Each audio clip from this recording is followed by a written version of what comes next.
Subscribe to The Honest Critique for current affairs, movie, book, and product reviews. Also, make sure you press the bell icon to get notified whenever we upload a new video.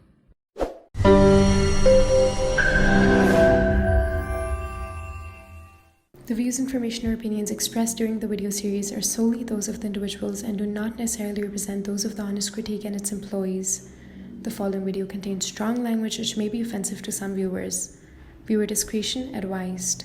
So tell us, how's everything on your end? Actually, where are you, or what's happening at your end?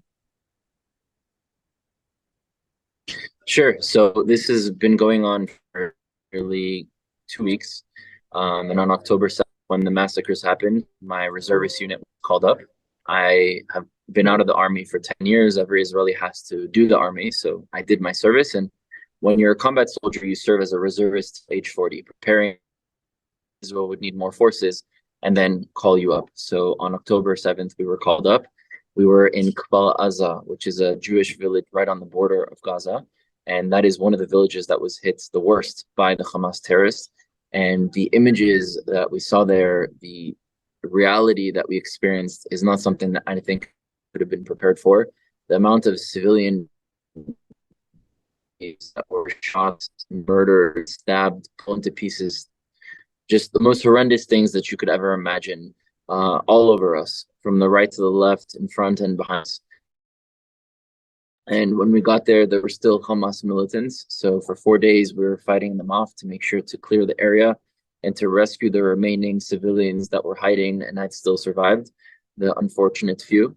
And so that's what we did for the first 4 days. At that same time, constant rocket fire from Gaza.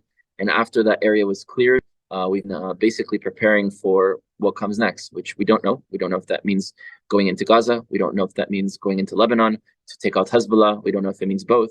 But the IDF has us on our toes, be ready for whatever comes next. And so that's what we've been doing since. And how's the situation currently that you are facing? Is it, it's an active warfare. How's the northern and the southern part comparatively? The southern part, it's much more, I guess, volatile than the northern part. So tell us to viewers what the current situation is in the southern part. Yeah, so the every day is different. So one day there's, some horrible things happening in the north, and some days there's horrible things happening in the south. It's not a constant experience. I can tell you from my first 4 days on the border of Gaza, it was nonstop, terrorists popping out of nowhere that were hiding in order for us to come and to attack us. So nonstop combat, nonstop rocket fire, both onto IDF soldiers and also to Israeli civilians. On the north, it's not as much, but there's still rockets being fired from the north. There's still threats. There's still stuff happening, and soldiers have been killed as well. So there's tension on both sides, and it's not easy.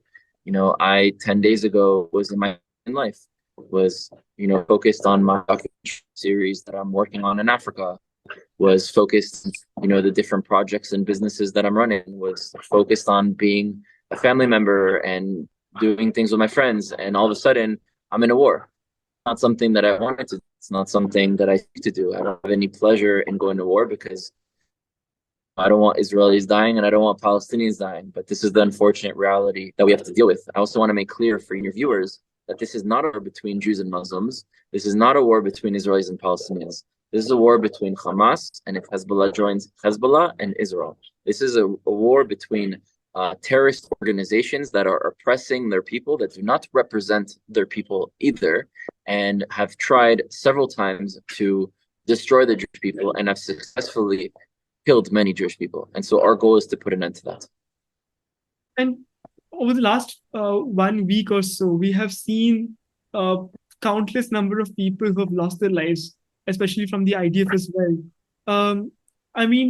Tell us, our viewers, especially serving as a reserve force, how the experience have been, especially with the barrage of rockets that we've seen coming from Hamas, and seeing your own fellow soldiers actually who have lost their life in service for the nation. Yeah, a lot of people have been dying here, from soldiers on the Israeli side, civilians on the Israeli side, civilians on the Palestinian side. None of us want to see death. None of us want to be in the situations. And, you know, I feel extremely horrible for the fact that civilians are dying on both sides, including the Palestinians. Israelis and Palestinians are cousins. We're family. We're both connected and rooted to this land. And there's no future where either Palestinians disappear from this land. So it's an unfortunate reality that we're being forced to a war where there's people that are suffering, and neither of those people are profiting from this war. They're both being affected. It's certain interest groups, certain governments, certain regimes, certain corporations profiting from this war. But unfortunately, we're now.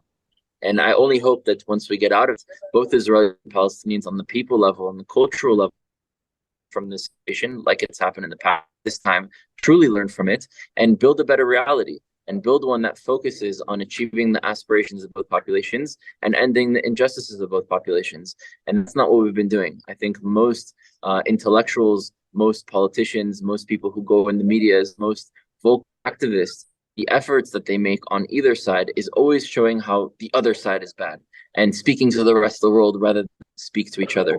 And I think we're making a big mistake by doing that. And the way that we're going to succeed on either side is not by convincing the world that the other side is the problem. It's convincing each other that the problems, those who are profiting from this conflict, and the solution is by bringing both together and having us transcend this conflict. And since you brought this, I want to ask you that you mentioned in one of those interviews I was listening that no one can benefit from the zero-sum game, actually. Uh, Tell us about that. It's the civilians from both the sides who are suffering. Even when we look at what Hamas is doing in Gaza, not allowing citizens to even move to the evacuation corridors, taking them as hostage. Even a lot of Israelis are at the moment, around 200 Israelis are at hostage with the Hamas, actually. Uh, how is Hamas over here, as seen here, dangerous to both the people, not just Israelis, but also Palestinians? And who can benefit from the zero-sum game? The only people who can benefit from the zero-sum game are people who profit from dead civilians and war, which is not the people, but interest groups who profit from war, who sell weapons to both sides, who, you know, realize that rankings in media will go up when there's conflict, want to keep the Middle East in conflict and don't want the Middle East to rise together because they may be a threat if they were strong. So those are the people profiting from this conflict. In terms of some game, it means it's either one side or the other side. One side is good, the other side is bad. One side will survive, the other side will be destroyed. And we really know that that's not going to happen. There's no reality where all the Palestinians are just going to disappear. And there's clearly no reality where all the Jews will disappear. Many nations have tried to do that, and today they're all in history books and no longer around, and we're still here. So it's clear that both of us will still be around, and we need to learn why these things are happening. Now, in terms of Hamas, it's not only increasing the death of civilians from the Israeli side, it's also its goal to increase the death of civilians on the Palestinian side. It forces civilians to stay in buildings that they know will be attacked by the IDF because that is where the Hamas militants are based. That is where Hamas is shooting rockets from. Why would they ever shoot rockets from a house? Why would you ever put a baby or a family in front of you as you're shooting onto someone else, knowing that that person will shoot back from you? Why would you prevent civilians from leaving places that the IDF is saying, we're giving you 24 hours to evacuate in order to minimize civilian casualties? Why would Hamas force people not to leave? Because they want to increase Palestinian casualties, because this is their business model. The world is going to react about Palestinians dying, of course, only when it has to do with the Israeli-Palestinian conflict. When Palestinians are dying by the thousands in Syria, they don't talk about them. When they're by the hundreds of thousands of refugee camps in Lebanon and in Jordan, they don't talk about them. So they only care about Palestinians when it comes to Israel. But their goal is to increase Palestinian casualties in order to get a lot of foreign aid and foreign support and social support. And with that money, their representatives, all the heads of Hamas and the Palestinian Authority, are all billionaires. Why? Where's that money coming from? That was money supposed to go to Palestinians. So this is their business model. They take that money, they reinvest in weapons to create another war every few years, and they increase Palestinian casualties in order to gain the sympathy of the world, in order to then continue this cycle. So again, if we really want to end what is happening, we have to understand why it is happening. If you don't understand why something is happening, the what will continue. And this is the why. So I have a couple of last questions. One thing that I want to ask you is, no one could tell the situation about the perils or the, I can say what war looks like more than you at this point of time being in the war field. If there's one thing that you want to tell the viewers, being there in the war field, what's the message? I said earlier, and I'm going to say it again, that I want the world to understand that us as Israelis that have been called up on reserves who are serving in the army, we're not fighting the Palestinians, we're not fighting Arabs, and we're not fighting Muslims, and we're certainly not fighting civilians. We're defending ourselves from Hamas. And I think it's Israel's responsibility to remove Hamas, not only for Israelis, but for Palestinians. War is a horrible thing to be in. No one wants to be at war because either your friends will die or civilians will die or both. And so if you go to war, it's really a last measure that you have no other choice but to defend yourself in order to preserve your own life. And this is not a situation I want to be in, nor all of my friends here on the ground. It's stuff that, once you see, you can't unsee what you see, the horrors that we've seen, the dead bodies that we've seen. This is going to be engraved in our minds and our memories for the rest of our lives. Some people will be able to move past from it, and some people won't be able to move past from it. So it's not a game. It's not fun. It's not a video game. It's not a movie. It's real life. And these are real beings that are being affected. And I hope that we can wake up from this and move forward from it.